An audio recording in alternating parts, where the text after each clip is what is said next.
Akhirnya dia turun ngembalin batu. Udah turun ngembalin batu. Oke, kita ke atas yuk. Oke, ke atas. Dengan batu yang tadi dong gue bawa. Ada 3 orang yang jalan duluan tuh. Jadi emang kan kalau ke Curug tuh jalannya kayak jalan setapak cuma buat 2 orang doang kan, buat hadap-hadapan gitu. Jadi harus baris ke belakang. Betul. Nah, yang 3 orang jalan duluan. Kan jalannya agak nikung gitu tuh pas tangga pertama tuh. Pada lari. Jam berapa sore ini? Jam berapa kejadian? Siang ya. Kejadian mungkin pagi ya, enggak pagi-pagi amat sih, mungkin antara jam 9 jam 10, cuman gue lupa tepatnya karena udah lama juga. Tapi pas lu ngangkat teh siang lah, bukan malam ya berarti ya.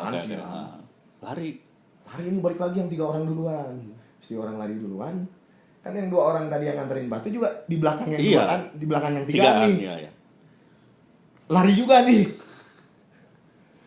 Akhirnya gue batu sama temen gue tuh ada diangkat. Naon, bro? Jalannya ditutup. Ditutup usahanya ya. Kan polisinya di bawah KB. Kan polisinya di bawah KB, kenapa jadi rajanya di atas? Tidak mungkin terjadi. Tiba-tiba tuh langsung salah satu teman gue tuh yang lari tuh jalan ditutup sama monyet. Karena kan emang lokasi Gunung Salak tuh kan emang banyak monyet kan. Iya. Dan emang di Curug itu biasa ada monyet. Iya pasti. Tapi pas kejadian itu mah memang entah kenapa gitu, gue juga nggak paham. Itu full jalan ditutup sama monyet, bro. Kita nggak bisa lewat.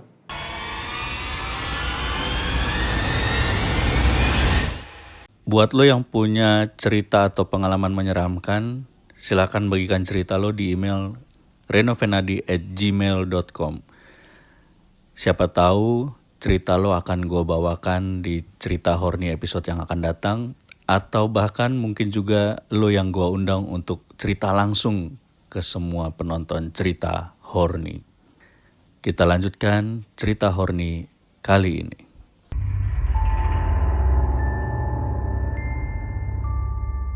Lu ada nggak Fer pengalaman kalau gua ini bukan, sekali lagi kita bukan membahas dari sisi kita tidak menghargai korban ataupun keluarganya, bukan, tapi gue pengen mengangkat bahwa pengalaman seorang Ferry menjadi polisi itu khusus untuk bagian-bagian yang seperti itu pasti akan banyak cerita yang bisa menarik untuk kita ketahui gitu. Kayak misalnya menangani yang gantung diri gitu, ada hal cerita menarik nggak? Bunuh diri lah misalnya. Bunuh diri pernah juga sih. Cuman yang lucu mah waktu itu penemuan tulang waktu itu. Waduh. Gua kalau gantung diri mah gua nggak enak cerita sama korban soalnya sama keluarga. Tapi emang banyak ya korban. Banyak, ada aja lah karena kan di Cibung Bulang itu, masuk Cibung Bulang itu kan bawa 300.000 jiwa kan. Dan kita nggak tahu karakter orang masing-masing. Belum lagi ada yang datang numpang doang kan bisa kan. Oh iya benar-benar yang numpang TKP disebutnya. Aduh, numpang TKP lagi. Iya ya, ribet banget ya. Maksudnya sangat kompleks ya wilayah ruang lingkup. Bahkan kalau lu lokasinya kayak polisi ini kan agak kota nih, polsek gua sekarang nih. Kalau polsek yang agak kota gini kan paling complicated masalahnya mungkin masyarakat perkotaan. Ya, urban problem, kayak kemacetan dan segala rupa. Kalau di sana kemacetannya masih tetap ada. Urban problem baru mulai masuk. Tapi tradisional problemnya masih banyak. Iya. Kalau penemuan tulang itu gimana? Jadi waktu itu tuh ada laporan penemuan jenazah waktu itu.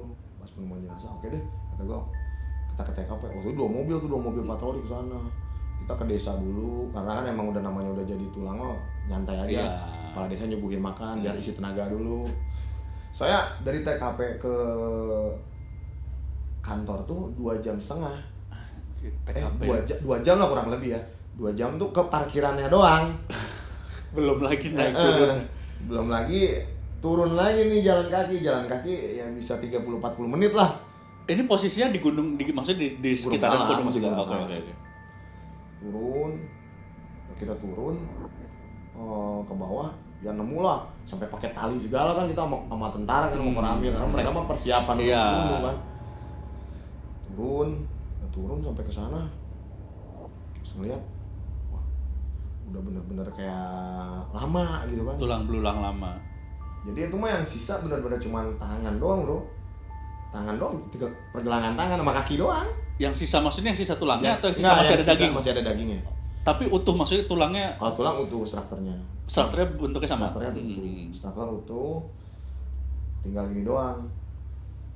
Nah, kalau udah nyampe kayak gitu kan, kalau lu ngelihat CSI yang di luar negeri Iya, kan, iya. mereka enak kan Iya. di kota, dibawanya juga Iya. hati-hati Iya. jenazahnya kan, Iya. biar bisa lu di forensik Iya. enak. Dalam keadaan kayak gitu nggak bisa, bro. Kadang-kadang nih, mana nih ya, kita bawa badan aja ke atas susah. Iya, ini bawa lagi beginian. Iya kan, bawa lagi kantong jenazah dengan udah tuh dirapihin dulu, foto-foto segala rupa kan untuk kepentingan administrasi kantor. Tiba-tiba, oke, kita naikin ke atas kantong jenazahnya. Kantong jenazah ada di mobil patroli. Waduh. Wow, Anda harus balik lagi ke atas dulu, abis itu turun lagi ke bawah. Waduh. Tetap ada komedinya, Pak. Itu cerita horor lebih ke horor naik turunnya ya. Terus balik lagi. Balik lagi tuh, ambil lo kantong jenazah, turun lagi ke bawah. Dia nyampe bawah, sehati-hati mungkin, hati-hati, angkat, hati-hati. Truk, palanya lepas. Waduh. Namanya tulang benulang kan. Iya. Namanya leher kan ya cuman segini doang Iya, lu. iya. Ya namanya lu mau gimana Iya. juga lu megangin badannya kepalanya Iya, pasti iya. berat. Cuman kan momennya tidak siap ya. Lupa tengok-tengok sama temen. Ini apa masukin aja. Jadi masukin, udah tuh dimasukin semua. Udah dimasukin. Ini jenis kelaminnya apaan? Belum. Oh yaudah buka lagi sebentar. Buka lagi. Gimana caranya? Oh tentara tuh bawa sangkur. Kata komandan gua, udah buka aja ininya, bajunya. Kan kalau udah tulang benulang gini, untuk membuktikan dia perempuan atau laki-laki dilihat dari baju. Oh, oke. Dia pakai BH atau enggak? Oh, iya. Kalau pakai BH pasti perempuan. Iya. Walaupun banyak sekarang cowok pakai BH juga ya. Walaupun cuma banyak juga cowok ber-BH. Karena kan kalau lu mau ngelihat kemaluan udah nggak Udah berbentuk, nggak udah nggak ada. Atau ke buah dada juga nggak ada. Lu buka, ternyata ada BH. Kayaknya perempuan nih, kayaknya.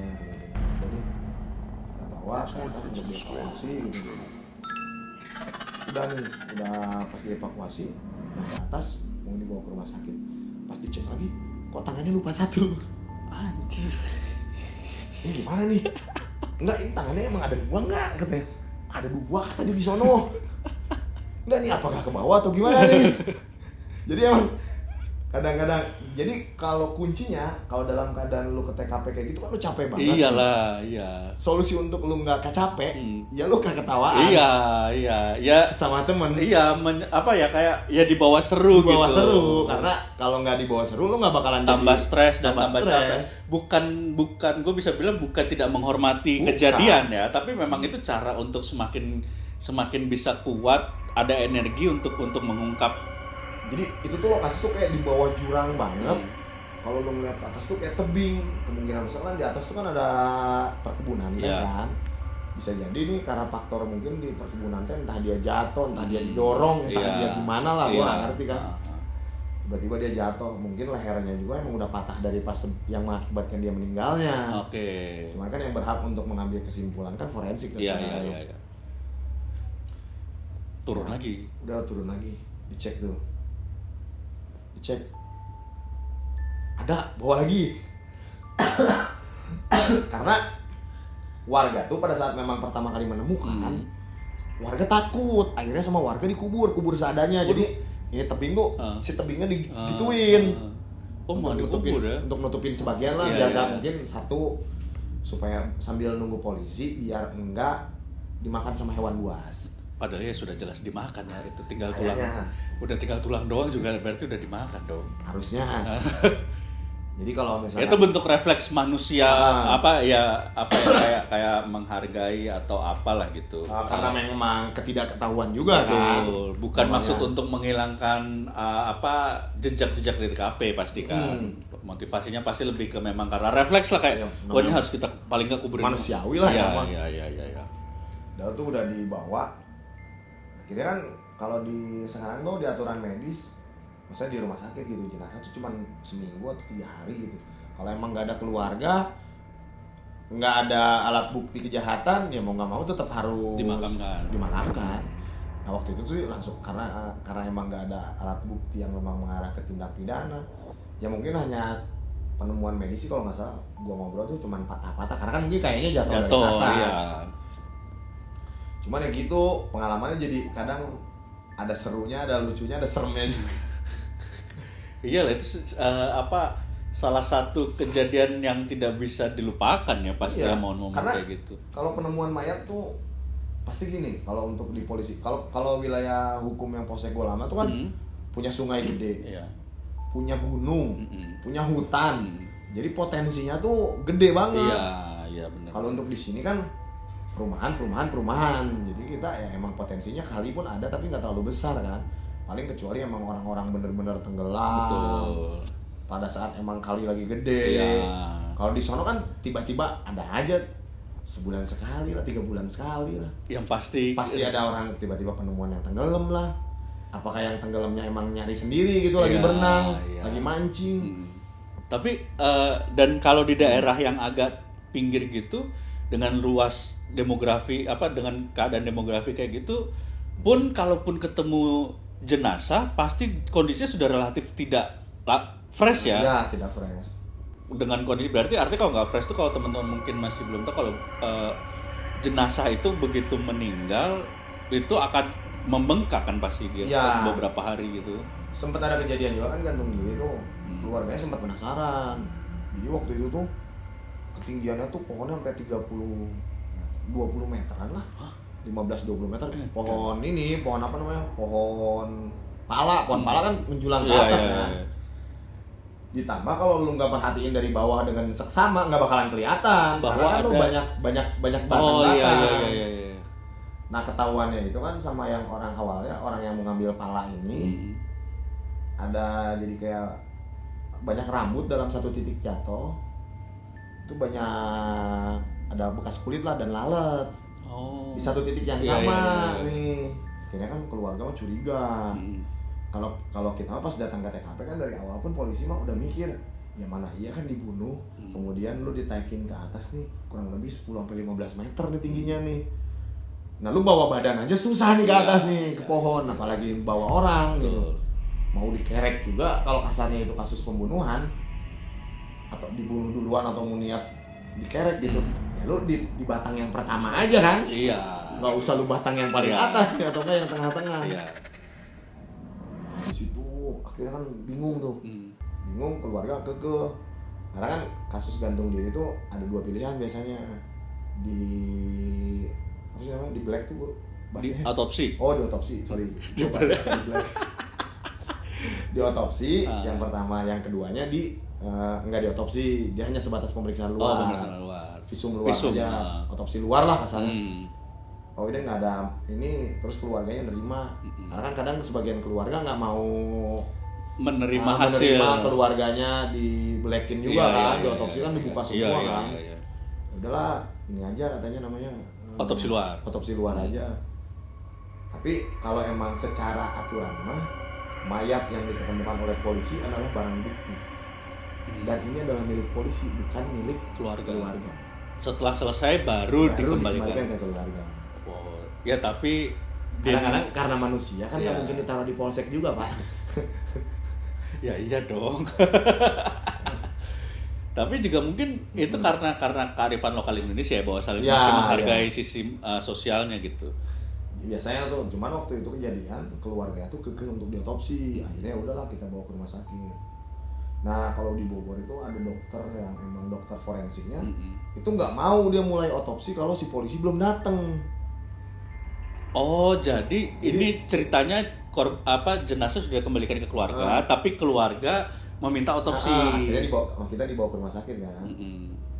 Nah, kan kalau dokter forensik itu kan emang pada saat emang kita forensik otomatis kan pasti ada polisi yang ke TKP harusnya. Nah, gua waktu itu penemuan jenazah nggak ada. Bukan piket gua. Berhubung ini mau diotopsinya hari berikutnya, ya gua yang datang walaupun gua nggak tahu apa-apa kan. Iya. Cuman ya setidaknya gue tahu lah. Ya karena ada laporan kan kita baca. Karena kan kalau forensik mah gitu ngelihat dari ini kulit, ini meninggalnya udah ini apa ya? Pak di TKP ditemukan apa? Nah ini apa ya meninggalnya karena ini ya. Ya, terus bekas-bekas trauma atau apalah dia. Nah akhirnya kan keluarganya masih kukuh karena posisi rambut yang jatuh di titik yang sama. Iya. akhirnya setelah diotopsi ya dokter menyimpulkan bahwa dia tuh positif gantung diri. Nah, positif gantung diri, setelah positif gantung diri ini yang bersangkutan kenapa kepalanya itu maksudnya rambutnya rontok. jatuh di titik yang sama rontok, mungkin rambutnya itu jatuhnya nggak banyak, selai-selai atau mungkin langsung perek, tapi sama kulitnya bisa jadi karena mungkin kan doi kan mungkin punya punya penyakit kerontokan atau apa, kita rambut nggak tahu kan. Iya. Entah punya penyakit di bagian mananya yang mengakibatkan mungkin si kulitnya ini ikut terkelupas, akhirnya ke bawah. Jadi kan PR-nya lu mau pakai minyak wangi sewangi apapun juga namanya jenazah manusia mah bau, Pak. Benar. Manusia mah yang apapun dimakan, Pak. Iyalah. Lu tapi pernah apa punya pengalaman ini nggak, Fer? Maksudnya sampai yang benar-benar kayak menangani jenazah yang ya tadi kayak misalnya bau banget, bentuknya udah waduh gitu, yang bikin lo sampai kayak mau makan aja mual gitu, pernah nggak? Kalau gua pribadi sih orangnya nggak jijian. Oh. Gua pribadi. Jadi gua tahu ilmunya dari senior gua. Kata senior gua dulu gini, kalau lu ada mayat, yang pertama harus lakuin deketin, cium aromanya sedalam mungkin. Biar hidung lu beradaptasi dengan aroma itu. Dan secepat mungkin beradaptasi. Walaupun bau, tapi lu sudah menyesuaikan dengan aromanya. Jadi kalau misalkan lu ketemu sampah gitu ataupun bangkai tikus di rumah lu gitu, kan kadang orang mah langsung yang ada itu langsung jadi muntah. Iya, benar. Muntah, nggak mau makan kan pastinya. Iya. Kalau namanya dari awal sudah kita adaptasiin, itu pasti lebih mudah ya beradaptasi. Lebih mudah. Jadi makanya solusi yang kayak gitu, lu deketin, cium aja aromanya. Ya sebau mungkin lu kemudian pakai masker tetap ataupun pakai sapu tangan, ya setidaknya hidung lu sudah mulai beradaptasi dengan itu. Lu sudah mengalami bau yang paling baunya gitu. Jadi harusnya setelah lu pakai masker atau malah mengurangi kan. Ya paling malas sebenarnya kalau gua pribadi sebenarnya paling malas itu kalau ke TKP, kalau kecelakaan malah sebenarnya. Kenapa? Kecelakaan fresh. Oh. Ibarat kan 5 menit yang lalu masih hidup. Iya. Masih anget ya. Sekarang udah meninggal gitu. Oh iya juga ya. Malah itu lebih apa istilahnya lebih nggak enakan gitu ya. Ya kan, lebih kagok lah istilahnya. Kadang-kadang kita itu kan udah terlalu terlalu nyari viral zaman-zaman sekarang. Kadang nggak memanusiakan korban gitu. Iya. Walaupun korban di dalam keadaan meninggal, gue pernah punya pengalaman pas ada jenazah pembunuhan waktu itu, pembunuhan begal. Itu pembunuhan begal ini korban begal atau korban begal. Okay. Jadi si korban ini duel sama si begal. Akhirnya pas udah dia meninggal, bulan puasa gue ingat waktu itu gue belum tidur banget, abis sahur tuh di kantor. Pas gue lagi gini-ginian nih, abis sholat subuh nih jam 6 atau setengah 7 gitu. Kan karena aplusan piket jam 8. Ada senior gue ngerjain maksudnya ngerjain itu dalam artian dia nggak bilang meninggal. Temuin orang dibacok katanya. Pas gue nyampe ke TKP bener-bener masih hangat. Dan memang ada luka bacokan. Iya banyak di sekujur tubuhnya. Dan maksudnya yang gue bilang kadang-kadang orang nggak memanusiakan korban tuh lagi kondisi gini, pede gitu, pede moto-moto, live gitu. Nggak selayaknya sampai gua gini, udah matiin semua kameranya. Udah matiin semua kameranya. Sampai gua di situ kan deket warung kan. Bu, ada kain nggak atau apa? Saya pinjam dulu buat nutupin. Ini mah kan korban kita tutupin sampai ambulan datang kan. Karena itu mah benar-benar angkat banget gitu. Aduh. Sama lah kayak kecelakaan, kecelakaan kan di jalan raya. Itu sih, waduh, gue nggak bisa ngomong lagi sih kelakuan orang-orang yang malah menjadikan itu tontonan ya. Bahkan yang lagi viral yang polisi di Jerman apa di mana gitu, yang ada kecelakaan, ada lagi macet, terus ada orang foto disamperin sama polisi Jerman, tahu nggak video? Belum. Dan dia bilang, bapak pengen lihat jenazah orang meninggal, dia bilang. Terus kalau emang pengen, ayo ikut saya. Enggak, kalau ngapain ngambil foto gitu, kecelakaan ngapain difotoin, dia bilang. Nah itu maksudnya kesadaran untuk ya udah lu cukup lu aja, nggak perlu mencari manfaat. Ya, kadang pihak media pun harusnya benar-benar dimozaikin banget. Kadang ada juga yang nggak terlalu dimozaik, jadi mozaiknya tuh benar masih kelihatan. Iya, nggak di blur banget, nggak di blur banget, itu yang nggak boleh juga tuh. Iya sih. Dan nah ini mungkin terakhir nih Fer, apa ya? Karena ini kita kontennya cerita horny, jadi gue pertanyaannya ya seputar tadi pengalaman bahwa hal-hal yang mungkin nggak mungkin kalau bukan profesi sebagai lo sebagai polisi itu bisa mengalami seperti yang itu. Makanya gue pengen ada lagi nggak cerita? Kalau gue pribadi sih belum pernah ngalamin. Cuman waktu itu ada kasus pembunuhan, senior gue kesurupan. Cuman kalau gue kan malas nanganin yang kayak gitu kan. Senior kesurupan? Serupan, nggak tahu serupan atau gimana lah. Dia yang kesurupan atau siapanya gitu. Ini yang ngebunuhnya ini yang ngebunuhnya ini. Sampai sersi yang di sana. Kalau dia yang ngebunuh nih, gue udah pusing. Kasih tahu aja alat buktinya di mana.